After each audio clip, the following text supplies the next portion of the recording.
تیر جمعہ دا رب العالمین دا رحمانیت متعلق بیان نکڑو. الرحمن دا اللہ صفت و الرحیم دا اللہ صفت.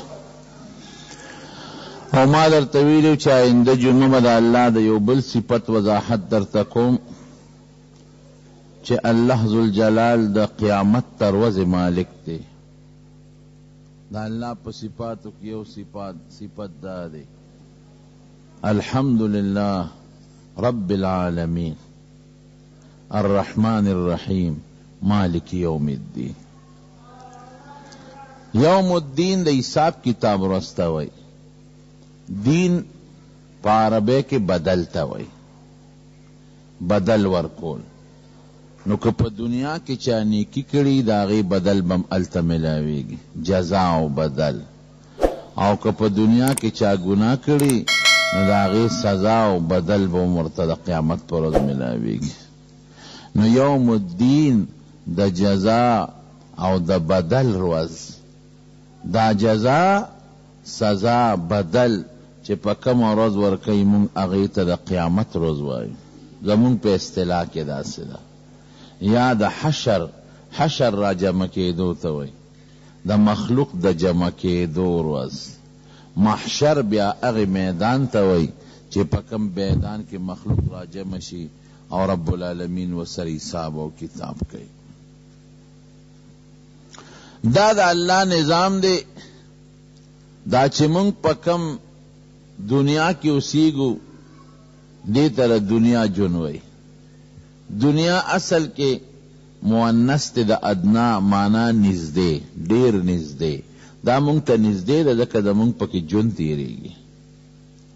او اغبل دا دینا پس چی دا حساب کتاب او دا جزاو دا صدا کما روز دا قیامت روزم وطوئی او دا آخرت روزم وطوئی. آخر رستوراتون کی دا روز رستوران روانا دا. پا دی دنیا کے خو رب العالمین انسان لیا اختیار ورکڑے دے. دے زان لکور جوڑائی، زان لزمکا کری او زان لنظام چلائی.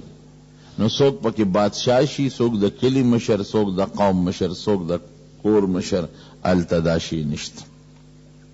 علتا نزان لکور جوڑو لشی، نزان لزمکا کرلشی، نجنگل جوڑو لشی. نبا سوک دا کلی مشری، نبا دا قوم مشری و ندا ملک مشر. دا نشتا. رب العالمین چی دا طول مخلوق فنا کنو یواز بکی چی ما خطاسو دنیا کے لے گلے و اختیارات میں در لدر کریو. او سوک را کوٹ بادشاہ و سوک غٹ بادشاہ. لمن الملک اليوم، نن بادشاہی دا چادا. سوک بکشو نکی، طول بخاموشی دا چانا با آواز نوزی. رب العالمین با پخپل آوازو کی بیا للہ الواحد القہار. نن بادشاہی دا اغزات تا چی اغا یک تنہا دے. نہ مشیر لری او نے اجت و تشتا، نے وزیر تاجت شتا، نے ممبر تاجت شتا، نے دا عوام اوٹ تاجت شتا.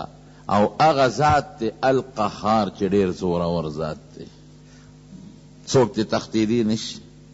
نو اغا روز بادشاہی دا رب العالمین دا. دغر روز کی او نظام دے دا اللہ مخلوق بسرخکتی او پختانوی نور بنی زواری. دا دا پختنو خبره دا کتاب نکنه دا خسام کم امتنه نده. رشتیا خبره دا چه دا نور تاو بی گرمی بی او خلق با پخپلو خولو کی ڈوبی.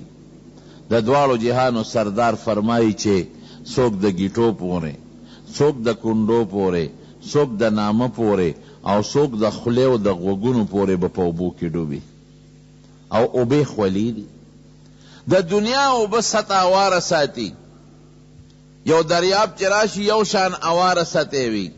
او دا خیرت دا خولو او با دا چانا چه کم خوله بیگی دا پوری با قائمی. لکه دا جامع بونده او با بردن تاوی گیر چا پیرا بل خوابت نبیگی. دا دن با دا جامع او دا بلستن پشان دا خوله تاوی او جناب دا با پنور دو نگرمی که دا وجود بے پاک سوزیگی. رب العالمین دے مساتی. سوک با دا رب العالمین دا عرش لان دے پسوری ناستی. یخه هوا د الله د عرش سوري یخه هوا او د الله میلمستیا او خوراکونه او عیش و عشرت او خوشحالي د چا هغه ژوند او د چا دا ژوند. د قبرونو نه به دا خلق را پاسي. لومبی سیسټم دا چې د قبر نه خلق پاسېدل. ثم نفخ فی الصور فاذا هم من الاجداث فاذا نفخ فی الصور فاذا هم من الاجداث الى ربهم ینسلون. شپېلې به ووالي شي. چې شپېلې ووالي شي نو خلق به د قبرونو نه پاسي او په منډه منډه به رب العالمین طرف ته روان. او بل ځای راځي چې ثم نفخ فی الصور غالبا داسې فاذا هم قیام ینظرون. خلق بنی غدریږي بق بق به الله ته ګوري. چې څنګه پاسي د قبرونو نه نبی کریم صلی الله علیه وسلم فرمای جامع به د چانی. ګوره د الله نظام او بادشاہ ته ګوره اوس بربند به دا خلق. حضرت عائشہ صدیقہ رضی اللہ عنہا تپوس کئی وی دا اللہ رسولہ سڑی او خزی با ټول بربندی وی یو بل تبا نگوری وی عائشی اغا سخت روز دا سروز دا جسوک یو بل تا نشکت وی بیا با اللہ جامع ورکی. گور اختیار دا اللہ دی مالکی یوم الدین. چی جامع اللہ نی در کلی بربند بے مون نا چی سنگ سڑے پیدا کی گی معشوم بربندی دقه سے بربند بھئی. چې الله جامع ورکی وا بغوندی چې الله نی ورکړي خزم بربند او سړی بربند. دا غي نه پس به دا خلق روان شي. څنګه بزي ګوره اختیار د الله دی د بنده نشته. بعض انسان بھئی چې هغه به په دې سپېمو کې زنجیر واچي او پړ مخې به جهنم ته راکاږي. دی به چغې وی چې زما حساب کتاب څه شو. ما سره خو چې حساب کتاب ونه کو فرشتے با آواز ورکی چې ستا د حساب کتاب دیسه تاسو کړی دي چې موږ د سره حساب کتاب. بعض انسان بھئی چې په خپل نیک عمل بسوري چې سترګې وغړی او خشته شکل بدل راشي. دی به د تپوسو کې ته څوک چې د معلوم بې نظر پته ولګي ډېر ښکلی شکل دی نه دی وایي زه ستا نیک عمل دنیا کې زه په تا سورم او نن تال راغلیم په ما را سور شه چې حساب کتاب لدی بوزم. او بعضې سړی چې سترګې اوچت کي په یو خاص شکل مې نظر ولګي ډېر بد شکله بی.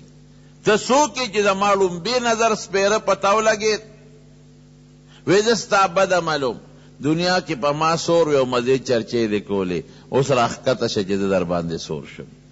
حضور پاک فرمایي داسې چوکه به ورسره لکه دا غوی باندې چې خلق یوې کوي او یو چوکه ورسره پکې ستني او د شانه پې دا غوی وی. دقسې چوکه او ستن به پکې وي په هغې به د شانه وی بد عمل به پې سور یو میدان ته به روانې. د چا سر به لاندې خپې به پورته وی دا په سر به څنګه ځي وی هغه ذات چې په خپو کې د تلو طاقت پیدا کړی دی هغه په سر کې هم د تلو طاقت پیدا کولی شي. د دې مارانو خپې نشته او په دې سرمن خویږي. د چا شکل به د خنجري او دوزخ ته به رواني. د شاک شکل به د سپي وي او دوزخ ته به رواني. او چې چا د مخ نه به رڼاګانې ځي او خوشبویې به ترې خورېږي او جنت ته به رواني. هغې دوزخ ته خنزیر او سپي شکل والا دوزخ ته او خشته شکل او خوشبویه والا جنت ته. اوس وایه بادشاهي د چا ده؟ د الله ده. دلته خو خپله خوښه دی لکه کټ کې سملې پالجو والی اډو ګرځم نه خپې مې شلي دی اډو ګرځم نه ګرځېدی شم او بالغ ته مې ډډه والې ده. هلته د اختیار ستا نشته مالکې الله مالک د قیامت تر ورځې د اختیار د هغه الله دی.